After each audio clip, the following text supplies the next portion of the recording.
Video में हम लोग CMR 2017 में चैप्टर 1 में जो बेसिक डिफिनेशंस दिए हुए हैं उसको डिस्कस करेंगे। तो पहला है कि प्रिलिमिनरी मतलब स्टार्टिंग। तो फर्स्ट रेगुलेशन नंबर 1 क्या बोलता है कि शॉर्ट टाइटल कमेंसमेंट कब स्टार्ट हुआ और अप्लीकेशन और एक्सटेंट। तो दिस रेगुलेशंस में भी called the coal mine regulations 2017। तो इन जितने भी सारे रेगुलेशंस है सबका नाम क्या है? Coal mines regulation 2017।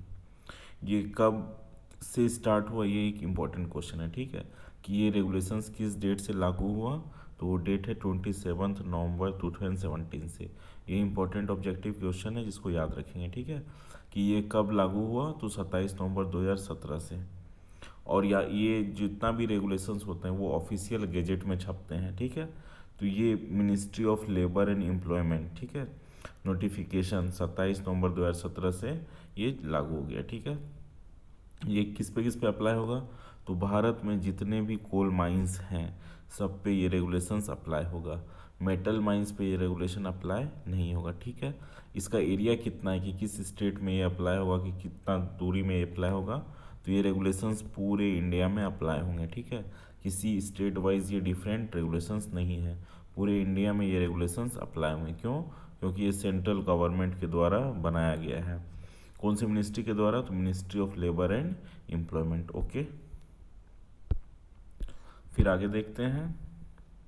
तो जो इसका सेकंड है, ठीक है, रेगुलेशन नंबर 2, उसमें डिफिनेशंस है, बेसिक टर्म्स का डिफिनेशन है। ठीक है, जब तक कि कोई अलग कॉन्टेक्स्ट या कुछ अलग ना हो तब तक जो डिफिनेशन इसमें दिया गया है उसी को लागू किया जाएगा। जैसे अबंडेंट वर्किंग है, अबंडेंट वर्किंग का अर्थ क्या है कि वैसा वर्किंग जहाँ हम लोग क्या किए हैं, काम किए, अब उसको हम लोग छोड़ दिए, अब उसमें हम लोग कोई और काम नहीं कर रहे हैं। तो देखो जैसे इस फिगर में दिख रहा है कि क्या किए हम लोग, ग्रिल से इसको लॉक कर देंगे, उसके आगे नहीं जाना है। जैसे इस फिगर में देखो हम लोग क्या किए हैं, प्रॉप्स लगा दिए हैं, लॉक कर दिए हैं, कि उसके आगे हमको नहीं जाना है। ठीक है, तो एबंडेंट वर्किंग का अर्थ है कि वैसे पार्ट ऑफ द माइंड जहाँ पर पहले वर्किंग हो रहा था लेकिन अभी उसको हम लोग क्या किए, वहाँ पर वर्किंग करना बंद कर दिए, उसको हम लोग छोड़ दिए। ठीक है, फिर है अबंडेंट माइन मीथेन, शॉर्ट में इसको हम लोग क्या बोलते हैं, AMM। तो जो भी अबंडेंट कोल माइंस है या पार्ट ऑफ माइंस है जिसको हम लोग छोड़ चुके हैं, तो क्या होता है कि कोल में मीथेन्स उसके पोर्स में ट्रैप्ड रहता है। जैसे ये कोल है तो छोटे छोटे छोटे छोटे इसमें पोर्स स्पेसेस होते हैं, उसमें क्या होता है, मीथेन ट्रैप्ड होता है। मीथेन कहाँ से उसमें आता है, तो कोल के फॉर्मेशन के दौरान ही मीथेन गैसेस बनती है और वो पूरा एस्केप नहीं कर पाती है, तो जो कोल के भी जो स्मॉल स्पेसेस है, पोर्स है, उसमें वो मीथेन एक्यूमुलेट हो जाती है और धीरे धीरे क्या होती है, वो उस पोर्स के थ्रू मीथेन बाहर भी आती रहती है। तो उसको ही हम लोग क्या बोलते हैं, अबंडेंट माइन मीथेन। तो वैसा माइन या पार्ट ऑफ माइन जिसमें कि क्या है, हम लोग अबंडेंट कर दिए और वहाँ से मीथेन क्या कर रहा है, एस्केप कर रहा है। ठीक है, और एक्ट, एक्ट का डिफिनेशन लोग ध्यान से देखते हैं। ठीक है, एक्ट का अर्थ जहाँ भी रेगुलेशन में एक्ट वर्ड यूज़ होगा, इसका अर्थ है माइंस एक्ट 1952। तो ये CMR 1957 या CMR 2017 जो भी बना हुआ है वो ये माइंस एक्ट से ही बना हुआ है। तो एक्ट क्या होता है कि पार्लियामेंट में इसको पास किया जाता है, तो ये उस टॉपिक पे जिस पे भी जिस अधिनियम, एक्ट को हम लोग अधिनियम भी बोलते हैं, तो जिस पे भी हम लोग अधिनियम ला रहे हैं तो ये क्या उसका एक शॉर्ट में रहता है। इस एक्ट के बेसिस पे ही क्या किया जाता है, रेगुलेशंस बनाया जाता है, सब रेगुलेशंस बनाया जाता है। ठीक है, बाय लॉज बनाया जाता है। फिर आगे देखते हैं, फिर है डी पॉइंट में ना, approved safety lamp and approved electric torch. इसका अर्थ क्या है कि वैसा सेफ्टी लैंप या वैसा इलेक्ट्रिक टॉर्च जिसको हम लोग क्या कर सकते हैं, माइंस में यूज़ कर सकते हैं, और इसको अप्रूवल कौन देता है, चीफ इंस्पेक्टर देता है। ठीक है, और ये सेफ्टी लैंप और इलेक्ट्रिक टॉर्च जो होता है वही हम लोग माइंस में यूज़ कर सकते हैं जो किसी एक फिक्स्ड कंपनी द्वारा बनाया गया। देखो, मैन्युफैक्चर्ड बाय सच फर्म, मतलब जिसको DGMS लाइसेंस देगी वही अप्रूव्ड सेफ्टी लैंप और अप्रूव्ड इलेक्ट्रिक टॉर्च बना सकता है। और उसी टाइप का जैसा कि कौन स्पेसिफाई करेगा, चीफ इंस्पेक्टर समय समय पे उनके दिए गए दिशा निर्देश के अनुसार ही वो लैंप्स और इलेक्ट्रिक टॉर्च बनेंगे। ठीक है, और फिर है असिस्टेंट मैनेजर। तो असिस्टेंट मैनेजर क्या है, वैसा पर्सन जिसको हम लोग क्या कर रहे हैं, इसको राइटिंग में assistant manager means a person possessing a manager certificate. तो उसके पास क्या हो सकता है, मैनेजर सर्टिफिकेट हो सकता है। वो फर्स्ट क्लास मैनेजर सर्टिफिकेट भी हो सकता है और सेकंड क्लास मैनेजर सर्टिफिकेट भी हो सकता है। रेस्ट्रिक्टेड भी हो सकता है और अनरेस्ट्रिक्टेड भी हो सकता है, ठीक है। तो असिस्टेंट मैनेजर को कौन अपॉइंट करता है, तो वो ऑनर, एजेंट या मैनेजर अपॉइंट करता है, ठीक है। असिस्टेंट मैनेजर का काम क्या रहता है कि मैनेजर को मदद करता है। असिस्ट मतलब मदद करना, मैनेजर को मदद करता है मैनेजमेंट, माइंस के मैनेजमेंट में, कंट्रोल में, माइंस के वर्किंग के कंट्रोल में, वर्क को सुपरवाइज करता है और किसी पार्ट ऑफ माइंड को वर्किंग को देखता है या पूरे का वर्किंग को देख सकता है, ठीक है। और उसका रैंक क्या होता है, मैनेजर से नीचे होता है और वो ओवरमैन और माइनिंग सरदार से ऊपर होता है, ठीक है। तो असिस्टेंट मैनेजर मेरे हिसाब से क्लियर है। फिर है ऑक्सिलरी फैन। ऑक्सिलरी फैन क्या है, फोर्सिंग फैन हो सकता है। ऑक्सिलरी फैन क्या हो सकता है, फोर्सिंग फैन भी हो सकता है और एग्जॉस्ट फैन हो सकता है। तो फोर्सिंग फैन क्या होता है कि जैसा फैन हमारे घर में यूज़ होता है, टेबल फैन है जैसे, वो क्या करता है, हवा, जैसे ये फैन है तो ये हवा क्या करता है, आगे की तरफ फेंकता है। तो इस टाइप के फैन को हम लोग क्या बोलते हैं, फोर्सिंग फैन, ठीक है। और एग्जॉस्ट फैन क्या होता है कि जैसे हम लोग किचन में यूज़ करते हैं, तो पंखा सपोज इधर है, ठीक है, तो पंखा क्या करता है, हवा हमको डायरेक्टली नहीं देता है, वो क्या करता है, हवा इस तरफ से खींच के बाहर फेंकता है, तो खाली हवा इधर से अंदर आता है। तो फोर्सिंग फैन जैसे टेबल फैन है और एग्जॉस्ट फैन जैसे कि हम लोग किचन में यूज़ करते हैं, ठीक है। तो ऑक्सिलरी फैन का मेन पर्पस क्या होता है कि सपोज माइंस के किसी पार्ट में हम लोग, जैसे ये फेस है, फेस में हम क्या किए, ब्लास्टिंग किए, ठीक है। अब यहाँ पर क्या है, डस्ट है, बहुत ज़्यादा फ्यूम्स है, बहुत ज़्यादा गैसेस है, तो उसको हमको क्या करना रहता है, वहाँ से रिमूव करना रहता है, ताकि हम लोग क्या करें, वहाँ पर वो बोल्टिंग कर पाएँ, कोल को बाहर निकाल पाएँ, ठीक है। तो उसके लिए हम लोग क्या करते हैं, इस टाइप का एक फ़ैन लगाते हैं, इस टाइप का एक फ़ैन लगा है यहाँ पर, एक डक्ट के थ्रू हम लोग क्या करते हैं, यहाँ पर एयर सप्लाई करते हैं और यहाँ पर जो पॉइजनस गैसेस हैं, डस्ट है, उसको हम लोग डाइल्यूट करते हैं, ठीक है। तो ऑक्सिलरी फैन फोर्सिंग टाइप भी हो सकता है और एग्जॉस्ट टाइप भी हो सकता है। Average output, average output of any mine means the average output per month. तो जहाँ भी CMR 2017 में एवरेज आउटपुट लिखा रहेगा, इसका अर्थ है कि मंथली एवरेज आउटपुट, उस पूरे महीने में कितना आउटपुट हो रहा है। हो सकता है किसी दिन 100 टन हो रहा हो, किसी दिन 120 टन हो रहा हो, किसी दिन 50 टन हो रहा हो, ठीक है। तो 30 दिन में उस पूरे मंथ में, ठीक है ना, जितना भी आ रहा है उसको divided by number of days करेंगे, तो वो एवरेज मंथली आउटपुट निकल जाएगा, ठीक है। फिर अगला पॉइंट है बैंक्समैन। बैंक्समैन क्या है, means a person appointed to superintendent the lowering and raising of persons, tools and materials and to transmit signal at the top of a shaft और इंक्लाइन। तो बैंक्समैन क्या होता है कि ये हमारा शाफ्ट है सपोज, ठीक है, नीचे एक व्यक्ति बैठा रहता है, ये क्या करता है, ऊपर वाले व्यक्ति को सिग्नल देता है, ठीक है। वो बेल की मदद से हो सकता है या कुछ और इलेक्ट्रिकल सिग्नल्स दे सकता है। और वो क्या करता है, उसका काम रहता है कि जो टब्स नीचे जा रहा है और ऊपर जा रहा है, ठीक है, उसको वो क्या करता है, सुप्रिटेंड करता है। इसका अर्थ है कि वो सिग्नल देता है, तो फिर उसके हिसाब से ही क्या होता है, देखो सबसे पहले क्या होता है ना कि नीचे जो बैंक्समैन रहता है, ये यहाँ पर ऊपर एक पर्सन रहता है, उसको सिग्नल देता है, ठीक है। और ये यहाँ पर वाइंडिंग इंजन ऑपरेटर रहता है, ये इसको सिग्नल देता है। तो उसका काम रहता है कि सिग्नल देना कि मैन जा रहा है, कि मटेरियल जा रहा है, रेसिंग, लोअरिंग, ये सब करने के लिए अलग अलग टाइप का सिग्नल रहता है। जैसे डिटेल्स में देखेंगे तो 1 रैप, 2 रैप, 3 रैप, 4 रैप, ठीक है। तो बैंक्समैन कहाँ पर रहता है, वो शाफ्ट के नीचे रहता है या इंक्लाइन के नीचे रहता है, ठीक है। बूस्टर फैन क्या है, ये भी एक टाइप का क्या है, मैकेनिकल वेंटिलेटर का अर्थ है कि वैसा पंखा जिसको हम लोग मैकेनिकल यानी मशीन की मदद से मूव कराते हैं, ठीक है। ये बूस्टर फैन कहाँ लगा रहता है, तो ये अंडरग्राउंड माइंस में लगा रहता है, ये मेन रोडवे में लगा रहता है, ठीक है। इसका काम रहता है कि ये जो मेन फैन लगा है सरफेस के ऊपर, उसको मदद करना वेंटिलेशन में, ठीक है। और बूस्टर फैन क्या करता है कि प्रेशर को इंक्रीज करता है। अब बूस्टर फैन हम लोग किसी एक डिस्ट्रिक्ट में नहीं इंस्टॉल करते हैं, किसी एक डिस्ट्रिक्ट में इंस्टॉल करेंगे तो ये दूसरे डिस्ट्रिक्ट में एयर को कम कर देता है, इसलिए बूस्टर फैन को हमेशा हम लोग क्या करते हैं, मेन रोडवे में ही इंस्टॉल करते हैं, ठीक है। तो booster fan is a large underground fan which is installed in series with the main fan. To boost the pressure. इसको हम लोग ध्यान से देखते हैं, ये क्या है, बड़ा सा फैन है जिसको हम लोग कहाँ इंस्टॉल करते हैं, अंडरग्राउंड में, ठीक है। इसको हम लोग मेन फैन के साथ सीरीज़ में लगाते हैं। सीरीज़ का अर्थ है कि ये एक यहाँ पर बूस्टर फैन लगा है और यहाँ पर शाफ्ट के ऊपर मेन फैन लगा है, ठीक है, सीरीज़ में। ये इसको हम लोग सीरीज़ कनेक्शन बोलते हैं।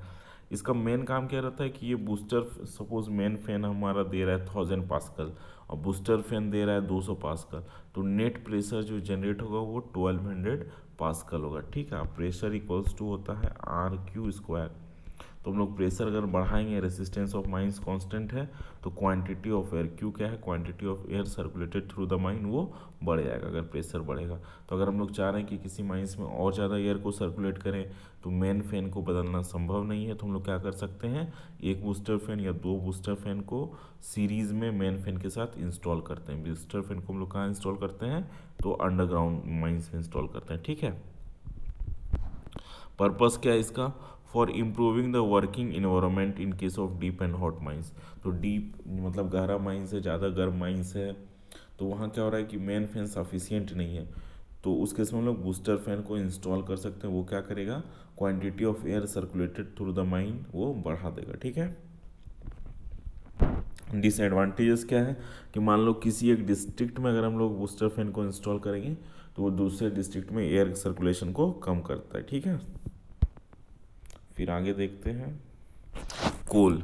कोल कोल का क्या डिफिनेशन है, तो कोल इंक्लूड्स एंथ्रेसाइट, बिटुमिनस, लिग्नाइट, पीट and any other form of carbonaceous material, ठीक है, सोल्ड और मार्केटेड एज कोल।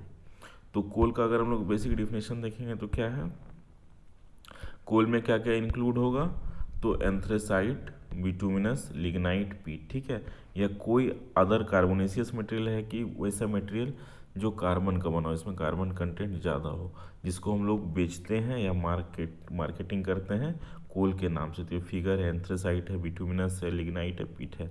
तो पीट को हम लोग ब्राउन कोल भी बोलते हैं।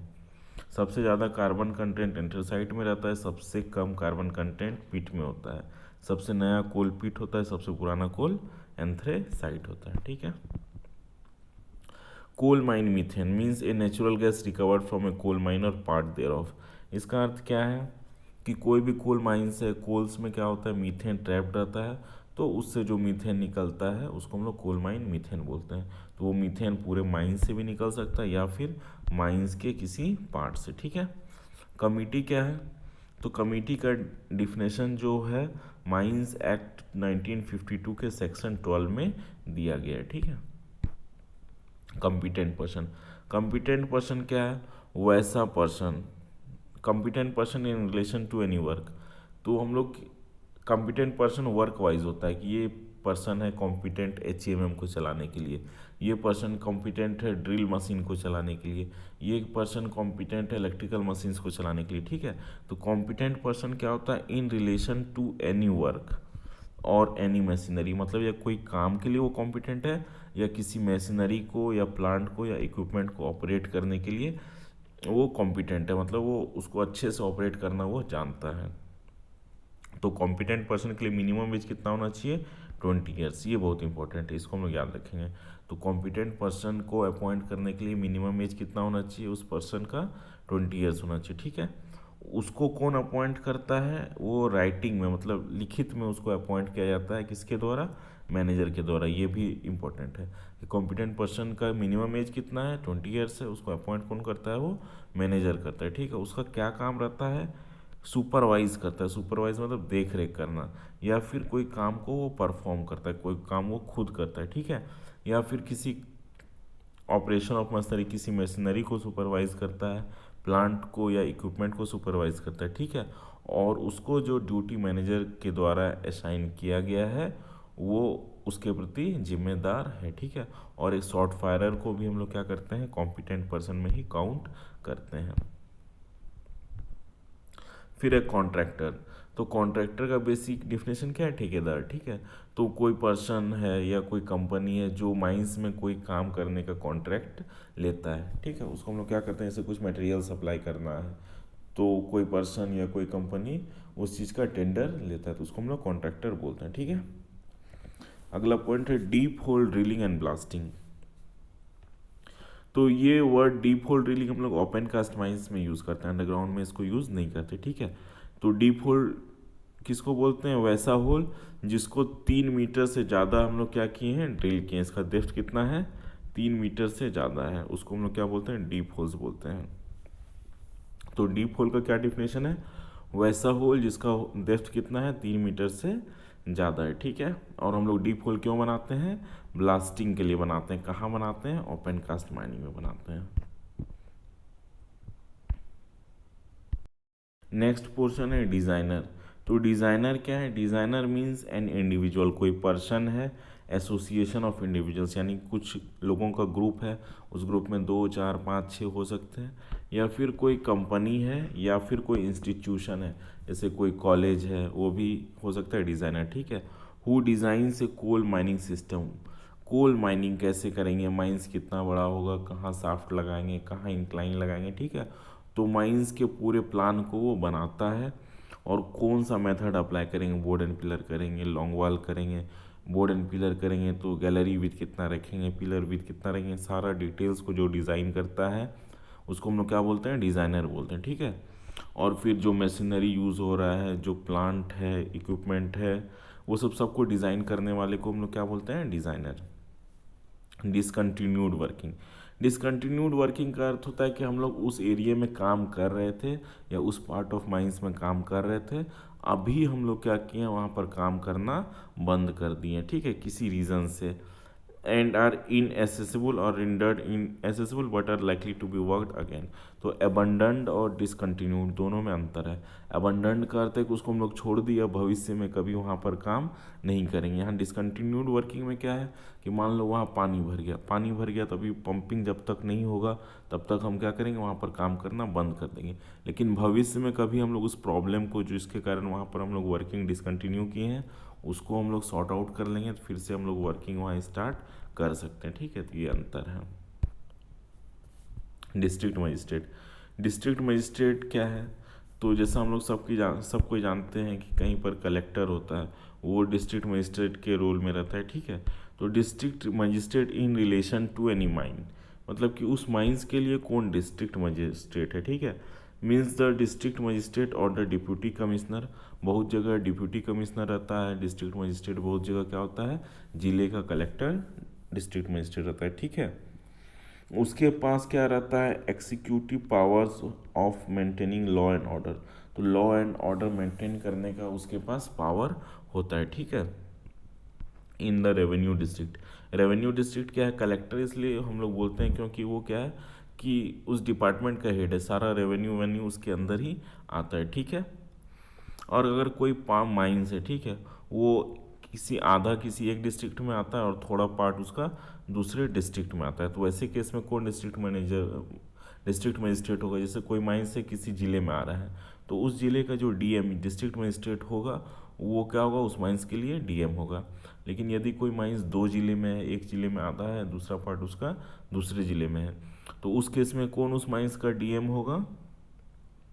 तो वही होगा डीएम जिसको सेंट्रल गवर्नमेंट ऑथोराइज करेगी। सपोज डिस्ट्रिक्ट ए है और डिस्ट्रिक्ट बी है, दोनों पास पास लगा हुआ है। हमारा माइंस क्या है कि थोड़ा सा ए में है, थोड़ा सा बी में है, तो इस केस में तो कॉन्फ्लिक्ट हो जाएगा कि मान लो हमको डीएम का हेल्प लेना है, तो हम लोग किसके पास जाएंगे? तो किसके पास जाएंगे, वो कौन डिसाइड करेगा? Central government. तो हो सकता है सेंट्रल गवर्नमेंट डिसाइड करे कि इस माइंस के लिए डीएम बी होगा, ठीक है, डिस्ट्रिक्ट बी का डीएम होगा, तो हम लोग डिस्ट्रिक्ट बी के डीएम के पास जाएंगे, ठीक है। लेकिन किसी एक माइंस के लिए एक ही डिस्ट्रिक्ट मजिस्ट्रेट होगा। डिसयूज्ड वर्किंग, इसका अर्थ है कि means such working in a mine where work has been temporarily stopped but which are accessible and include unused working. तो डिसयूज्ड वर्किंग क्या होता है कि वैसा वर्किंग, ठीक है, जहाँ हम लोग थोड़े समय के लिए काम को क्या किए हैं, बंद कर दिए हैं, लेकिन वहाँ पर विच आर एसेसेबल, वहाँ हम लोग आराम से जा सकते हैं, ठीक है वहाँ पर। और जैसे हम लोग का डिसकंटिन्यूड वर्किंग था, तो वहाँ पर हम लोग जा नहीं सकते, जैसे बताया वहाँ पानी भर गया है या फिर फायर लग गया है, तो वैसे केसेस में हम लोग वहाँ पर जा नहीं सकते। लेकिन डिसयूज्ड वर्किंग में क्या है कि अभी हम लोग वहाँ काम बंद किए हैं कुछ समय के लिए, लेकिन वहाँ तक हम लोग ईजिली पहुँच सकते हैं। और अनयूज्ड वर्किंग भी अनयूज्ड वर्किंग भी डिसयूज्ड वर्किंग के कैटेगरी में आता है। फिर है एक्सप्लोजिव, तो एक्सप्लोजिव का क्या मीनिंग है? तो एक्सप्लोजिव एक्ट 1884 में एक्सप्लोजिव का मीनिंग दिया हुआ है, तो वहीं से हम लोग उठाएं यहाँ पर। तो एक्सप्लोजिव का उसमें क्या दिया हुआ है, एक्सप्लोजिव एक्ट में डिफिनेशन क्या दिया हुआ है? तो ये गन पाउडर हो सकता है, नाइट्रोग्लिसरीन हो सकता है, नाइट्रोग्लाइकोल हो सकता है, गन कॉटन हो सकता है, डाइनाइट्रोटोलुइन, ट्राइनाइट्रोटोलुइन, पिक्रिक एसिड, ये सब क्या होता है, एक्सप्लोजिव की कैटेगरी में आता है। इतना सारा जो इसमें दिया हुआ है सब क्या है, एक्सप्लोजिव के कैटेगरी में आता है, ठीक है। फिर है फेज। तो फेज क्या है, moving front of any working place. जैसे देखो माइंस में क्या होता है कि यहाँ पर हम लोग क्या किए, ठीक है, ये पूरा हमारा गैलरी है, यहाँ पर हम क्या किए, फेस है, यहाँ पर हम लोग ड्रिलिंग ब्लास्टिंग किए। तो अब क्या होगा, ड्रिलिंग ब्लास्टिंग किए तो यहाँ का कोल क्या होगा, एक्सट्रैक्ट हो गया, फिर हमारा फेस मूव करके यहाँ आ गया, फिर यहाँ आ गया, ठीक है। तो इसलिए इसको हम लोग क्या बोलते हैं, फेस मीन्स मूविंग पार्ट, ठीक है। फेस क्या है, moving front of any working place. जहाँ हम लोग काम कर रहे हैं वो फेस पे ही ड्रिलिंग ब्लास्टिंग होता है, तो फेस हमेशा क्या होता है, आगे बढ़ते जाता है, ठीक है। तो फायरी सीम क्या होता है कि वैसा सीम जहाँ पर स्पॉन्टेनियस हीटिंग एग्जिस्ट करता है, ठीक है। फायरी सीम क्या होता है, वैसा सीम जहाँ पर क्या होता है, स्पॉन्टेनियस हीटिंग एग्जिस्ट करता है। वो ओपन कास्ट माइंस हो सकता है या फिर वो अंडरग्राउंड माइंस भी हो सकता है, ठीक है।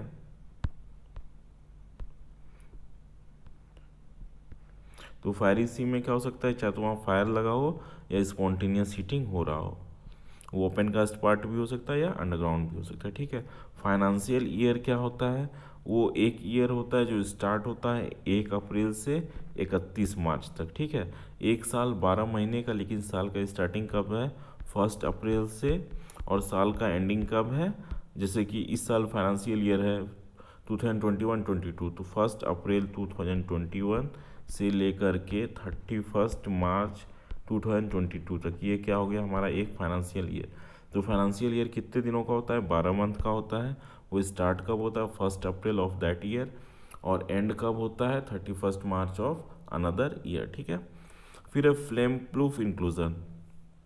तो फ्लेम प्रूफ इंक्लोजर का डिफिनेशन कहाँ दिया हुआ है, सेंट्रल इलेक्ट्रिसिटी अथॉरिटी, ठीक है, regulations to central electricity authority regulations 2010 में फ्लेम प्रूफ इंक्लोजर का डिफिनेशन दिया हुआ है। तो जितने भी इलेक्ट्रिकल इक्विपमेंट्स जो हम लोग हाई वोल्टेज पर अंडरग्राउंड माइंस में ऑपरेट करते हैं, वो सब एक कवर के अंदर इंस्टॉल रहता है, ठीक है, एक बॉक्स के अंदर इंस्टॉल रहता है, उसको हम लोग बोलते हैं फ्लेम प्रूफ इंक्लोजर। तो उसका फ़ायदा क्या होता है कि यदि एक्सप्लोजन उसके अंदर इक्विपमेंट में अगर हो भी जाए, तो वो इनक्लोज़र के कारण क्या होता है, वो गर्म गैसेस बाहर नहीं आ पाती है। अगर इनक्लोज़र नहीं रहेगा तो वो सारे गर्म गैसेस और आग बाहर आ जाएंगे, और बाहर क्या होगा, फायर डैम्प एक्सप्लोजन या कोल्ड डस्ट एक्सप्लोजन का खतरा हो सकता है। फॉर्म क्या है, तो फॉर्म जैसे चीफ इंस्पेक्टर अलग अलग काम के लिए अलग अलग टाइप का फॉर्म, जैसे form x, form z, form j, ठीक है। तो उसको कौन डिसाइड करता है, चीफ इंस्पेक्टर डिसाइड करता है, ठीक है। गैस का डिफिनेशन क्या है, तो गैस इंक्लूड्स फ्यूम और वेपर। अब फिर है गैसीसीम ऑफ फर्स्ट डिग्री, गैसीसीम ऑफ सेकेंड डिग्री, गैसीसीम ऑफ थर्ड डिग्री, ठीक है। तो गैसीसीम ऑफ फर्स्ट डिग्री देखते हैं, तो वैसा कोलसीम जिसमें क्या है, percentage of inflammable gases in the general body of air.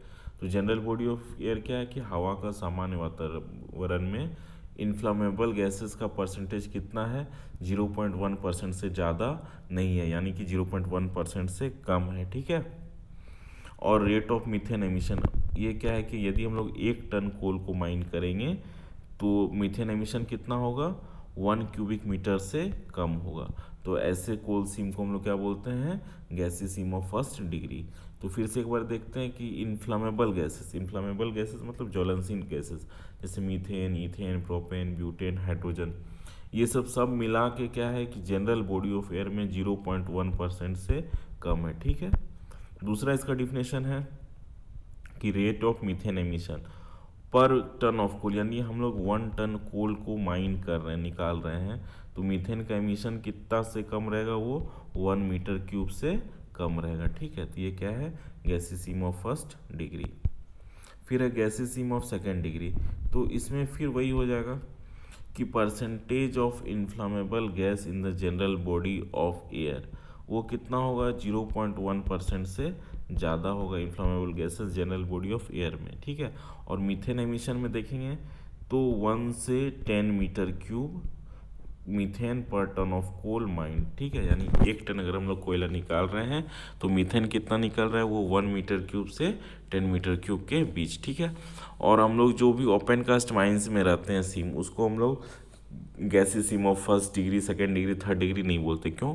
क्योंकि ओपन कास्ट में क्या होता है कि गैसेस कितना भी निकले, कितना भी मीथेन निकले, वो आराम से डाइल्यूट हो जाता है। इसलिए हम लोग सीम्स का कैटेगराइजेशन सिर्फ अंडरग्राउंड माइंस के लिए ही करते हैं कि वो gases seam of first order है, सेकेंड ऑर्डर या थर्ड ऑर्डर है, ठीक है।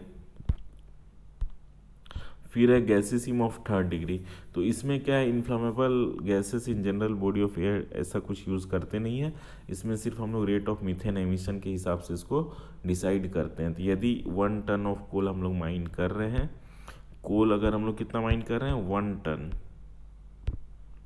और अगर मीथेन एमिशन कितना है, 10 मीटर क्यूब से ज़्यादा है, तो वैसे सीम्स को हम लोग क्या बोलते हैं, gases seam of third degree. तो फिर से देखते हैं हम लोग कितना माइन कर रहे हैं कोल। अगर 1 टन कोल निकाल रहे हैं और गैसेस का एमिशन कितना हो रहा है, 10 मीटर क्यूब से ज़्यादा हो रहा है, तो उसको हम लोग क्या बोलते हैं, थर्ड डिग्री गैसी माइंस, ठीक है। फिर इसमें वही है कि ओपन कास्ट वाले सीम्स को हम लोग किसी भी ओपन कास्ट वर्किंग के लिए डिफिनेशन एक्सक्लूडेड है, ठीक है। ओपन कास्ट वर्किंग से जितना भी कोयला निकल रहा है उसमें वैसे कोल सीम्स को हम लोग 1 डिग्री, 2 डिग्री, 3 डिग्री में क्लासीफाई नहीं करते हैं, ठीक है। तो गैसीनेस ऑफ सीम्स क्या होता है, सिर्फ अंडरग्राउंड माइंस के लिए ही होता है। यहाँ इस वीडियो में हम लोग यहीं तक देखते हैं, नेक्स्ट वीडियो में हम लोग आगे देखेंगे। Okay, thank you.